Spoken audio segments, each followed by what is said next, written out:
Welcome to my YouTube channel success हमारे साथ में मैं सुनील कुमार आपका स्वागत करता हूं। आज का टॉपिक लेके आए हैं प्रथम आंग्ल मराठा युद्ध। प्रथम आंग्ल मराठा जो 1775 से 1782 ईस्वी तक हुई थी वारेन हेस्टिंग के समय में। समकालीन गवर्नर जनरल जो था वो वारेन हेस्टिंग के समय में हुआ था। अंग्रेज बंगाल की तरह महाराष्ट्र में भी दोहरी शासन प्रणाली का स्थापना करना चाहता था। अंग्रेजी सरकार जो था वो बंगाल में जो रॉबर्ट क्लाइव ने दोहरी शासन लागू किया था। दोहरी शासन का मतलब होता है कि एक राज्य में दो व्यक्तियों द्वारा मतलब दो शासकों द्वारा शासन करना, दोहरी शासन प्रणाली। जैसे राजा और एक ही और अंग्रेजी कंपनी दोनों एक जगह शासन किया, वही दोहरी शासन वही लागू करना चला था महाराष्ट्र में भी। 1772 ईस्वी में चौथा पेशवा माधव राव की मृत्यु के बाद पांचवा पेशवा नारायण राव जो माधव राव का प्रथम पुत्र था पेशवा बना, लेकिन उनके चाचा रघुनाथ राव ने उनकी हत्या कर दी। नारायण राव की मृत्यु के बाद उनकी पत्नी गंगाबाई ने एक संतान को जन्म दिया जिनका नाम सवाई माधवराव नारायण था। उसे मराठा सरदार नाना फडणवीस का सहयोग प्राप्त था। अब जो चौथा पेशवा माधव राव की मृत्यु के बाद पांचवा पेशवा नारायण राव जो उसका माधव राव का प्रथम पुत्र था वो पेशवा बना, लेकिन उनके चाचा जो था रघुनाथ राव उनकी मतलब महत्वाकांक्षा था कि वो पेशवा बने। उसने अपने भतीजे को मार दिया, मतलब हत्या कर दी। तो नारायण राव की मृत्यु के बाद उनकी पत्नी थी गंगाबाई थी, उसने एक बच्चे को जन्म दिया, गंगा एक संतान को जन्म दिया जिनका नाम था सवाई माधव नारायण राव नारायण था। इसे मराठा सरदार नाना फडणवीस का सहयोग था। अब लोग मतलब शक्तिशाली कमजोर था तो उसको मार दिया। अब ये शक्तिशाली का सहयोग प्राप्त हो गया। तुम जैसे अंग्रेजों का साथ लेना चाहते हो वैसे ही वो भी साथ मिल गया तो मारो। जिनका नाम सवाई माधव नारायण जैसे मराठा सरदार फडणवीस का सहयोग था। रघुनाथ राव जो पेशवा बनना चाहता था अंग्रेजों के साथ संधि की ताकि अंग्रेजों की सहायता से पेशवा बन सके। अब देखिए बोले ना कि आप जब शक्तिशाली आ गया तो शक्तिशाली का सहयोग लेवे कीजिएगा, तो चले गए अंग्रेज के पास। महत्वाकांक्षा आदमी को लोभ है ना, वो आदमी को कहीं भी गिरा सकता है, कहीं भी ले जा सकता है। तो अंग्रेजों के साथ संधि की ताकि अंग्रेजों की सहायता से पेशवा बन सके। सूरत की संधि 1775 ईस्वी में रघुनाथ राव और बम्बई की अंग्रेजी सरकार के बीच हुई। अब जो हुई रघुनाथ राव और बम्बई की सरकार के बीच जो हुई थी संधि वो उसे सूरत की संधि कहा जाता है, जो 1775 ईस्वी में हुई थी। इस संधि के अनुसार रघुनाथ राव ने यह कहा कि अगर मैं पेशवा बना तो इसके बदले में अंग्रेजों को भरौज, सेल सीट और बेसिन का प्रदेश देंगे। अब आपको जो कोई सहयोग करेगा तो फ्री में थोड़े करेगा, आपको उसको कुछ न कुछ देना पड़ेगा। तो उसने क्या किया, उस सामने प्रस्ताव रखा कि आपको हम भरौज, सेल सीट और बेसिन का की जगह देंगे। अब एक बात बताइए, आप ट्रेन में सफर करते हैं तो यदि आप अपने बगल में किसी को बैठाते हैं, थोड़ी सी जगह रहती है तो उसके अनुसार नहीं रहती जगह, तो पूरे बैठने की कोशिश करेगा ना। तो क्या होगा, जब पूरे बैठने की कोशिश करेगा आप उस जगह से हटिएगा तभी वो पूरा बैठ पाएगा, जब कम जगह रहने के कारण। तो वही यहाँ पे हुआ, उसको जगह दे दिया, अंग्रेजों को मौका दे दिया कि आप आइए यहाँ पे राज कीजिए। तो उसने दे दिया बेसिन के मतलब बेसिन का प्रदेश दे दिया। तो अब क्या हुआ, बाद में उसको हटना ही पड़ेगा। और 1.5 लाख रुपए मासिक के बदले में 2500 सैनिक सहायता देने की बात कही। अब 1.5 लाख रुपया जो उसको मासिक दे रहा था, उसने कहा कि हमको 2500 सैनिक सहायता दीजिए, हम पेशवा बनेंगे, जाकर युद्ध करेंगे मजबूती में।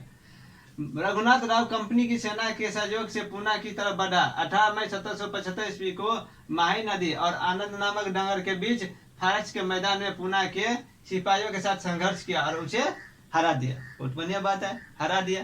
लेकिन क्या करता है जानते हैं, यह सूचना कलकत्ता परिषद को नहीं था। इस बाद में सूचना मिली युद्ध आरंभ होने के बाद कि सूरत की संधि हुई है, तो इसको क्या कहता, अस्वीकार कर लेता है इस संधि को और इसे अमान्यता प्राप्त देती है। देखिए आगे क्या होता है। कलकत्ता परिषद जो उच्चतम परिषद थी को बंबई से सूरत की संधि की प्रतिलिपि उस समय मिली जब युद्ध आरंभ हो चुका था। अब जो कलकत्ता परिषद था, उच्च परिषद था, उसको सूचना जब मिले है कि युद्ध आरंभ हो चुका था, युद्ध आरंभ हो चुका था, तब उसको सूचना मिली कि सूरत की संधि हुई है। रघुनाथ राव और अंग्रेजों के बीच। उन्होंने कलकत्ता से कलकत्ता परिषद ने इस संधि को स्वीकार कर दिया तथा इस युद्ध को अन्यायपूर्ण घोषित कर दिया, और कलकत्ता परिषद ने इस संधि को अस्वीकार कर दिया और इसे अन्यायपूर्ण घोषित कर दिया। उन्होंने कलकत्ता से कर्नल अपटन को पुनः भेजा, जिसने मार्च 1776 में पुरंदर की संधि की। अब कलकत्ता परिषद ने कर्नल अपटन को पुनः भेजा कि जाइए आप वहां पे और क्या कहते हैं पुरंदर की संधि करके आए, जिसके तहत रघुनाथ राव को समर्थन न देने का वादा अंग्रेजों ने पेशवा को किया। अब पेशवा के साथ जो युद्ध हो रहा था रघुनाथ राव और पेशवा के बीच, जिसने अंग्रेजों ने सहयोग किया था, उसमें क्या किया, जा करके उसने कर्नल अपटन को भेजा कि जाइए आप संधि कीजिए, और उसने क्या कहते हैं रघुनाथ राव को समर्थन न देने का वादा अंग्रेजों ने पेशवा को किया, लेकिन साल के सेठ और थाना पर कंपनी का अधिकार बना रहेगा। लेकिन है ना साल या उस जो मतलब क्या कहते हैं दोनों के बीच जो संधि हुई, उसमें ये कहा गया कि साल सेठ और थाना पर कंपनी का अधिकार रहेगा, लेकिन रघुनाथ राव को हम समर्थन नहीं देंगे, ये वादा किया। बाद में अंग्रेजों ने पेशवा के साथ संधि खत्म करके कंपनी ने एक सेना को पेशवा के विरोध में भेजा। अब देखिए कितना चापलूसी किया, इसे दगाबाज होता ही है, अंग्रेज दगाबाज था ही। बाद में अंग्रेजों ने पेशवा के साथ संधि खत्म कर लिया और एक कंपनी ने एक सेना को पेशवा के विरोध में भेजा। 9 जनवरी 1779 ईस्वी को बड़गांव के साथ स्थान पर युद्ध हुआ। नाना फडणवीस के सहयोग से पेशवा विजय हुआ। इस बार देखिए पेशवा विजय हो गया नाना फडणवीस के सहयोग से, जिसमें बड़गांव की संधि हुई। 16 जनवरी 1779 ईस्वी को बड़गांव की संधि हुई, बम्बई सरकार तथा नाना फडणवीस के बीच हुई। इसके अनुसार अंग्रेजों ने 1773 ईस्वी के पश्चात सभी विजित क्षेत्र प्रदेश लौटाने का वचन दिया। अब 1773 ईस्वी में जितना भी क्षेत्र मतलब क्या जीता हुआ था अंग्रेज, उसने लौटाने का वचन दिया।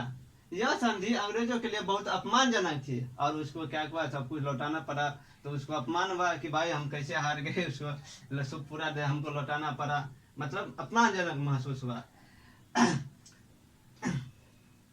वारेन हेस्टिंग ने युद्ध जारी रखा तथा 2 सैनिक दल भेजे। अब वारेन हेस्टिंग ने युद्ध को जारी रखा, फिर से युद्ध करना चालू किया। एक दल कैप्टन फोमम के अधीन ग्वालियर पर आक्रमण करने के लिए तथा दूसरा जनरल गार्डड के अधीन पुणे के विरोध भेजा युद्ध करने के लिए। जनरल गार्डड ने मध्य भारत से गुजरते हुए फरवरी 1780 ईस्वी में अहमदाबाद पर अधिकार कर लिया और उसने गुजरात को भी रौंद डाला तथा बड़ौदा के गायकवाड़ को, जो अब तक तटस्थ था, मतलब एक ही स्थान पर था, वो कुछ युद्ध नहीं कर रहे थे, अपनी ओर मिला लिया और गायकवाड़ को अपना ओर मिला लिया, परंतु उसका पुणे पर आक्रमण करना विफल रहा और पुणे पर उसने आक्रमण किया विफल रहा तथा उसे वापस लौटना पड़ा। पुणे का आक्रमण विफल रहा और वो विफल रहा और वापस हो गया। पोफम ने ग्वालियर की सेना को कई छोटी छोटी झड़पों में हराया। पोफम ने दूसरा जो टुकड़ी था वो सेना को कई छोटी छोटी झड़पों में हराया तथा अगस्त 1780 ईस्वी में ग्वालियर दुर्ग जीत लिया। इस वजह से अंग्रेजों की खोई हुई प्रतिष्ठा पुनः स्थापित हो गई, उसने जीत लिया, इससे उसे प्रतिष्ठा वापस हो गई। इसके पश्चात सिंधिया ने अंग्रेजों तथा मराठों के बीच मध्यस्थता की भूमिका निभाई। अब सिंधिया जो था वो अंग्रेजों और मराठों के बीच जो मध्यस्थता मतलब बीच के भूमिका निभाई और मई 1782 ईस्वी में दोनों पक्षों के बीच सालबाई की संधि हुई। इससे दोनों ने अपनी जीता हुआ क्षेत्र छोड़ दिया। दोनों के बीच संधि हुआ और दोनों ने जो अपना अपना जीता हुआ क्षेत्र था वो छोड़ दिया। केवल सालसेट तथा एलिफेंटा द्वीप अंग्रेजों के पास रहे। केवल सालसेट तथा एलिफेंटा द्वीप जो है वो अंग्रेजों के पास रहे। उन्होंने रघोबा का साथ छोड़ दिया। पेशवा ने रघोबा को पेंशन दे दी और अंग्रेजों ने माधव नारायण राव को पेशवा स्वीकार कर लिया। अब देखिए माधव नारायण को रघुवा ने पेशवा स्वीकार कर लिया। तो आपको ये वीडियो कैसा लगा तो लाइक कमेंट और शेयर कीजिए, सब्सक्राइब कीजिए और क्या कहते हैं अपने दोस्तों को भी। ये बहुत इम्पोर्टेंट चैप्टर है मराठा युद्ध, जो तीन गो मराठा युद्ध होता है। ये पहला था प्रथम मराठा युद्ध जो 75 से 82 तक हुई। जय हिंद जय भारत।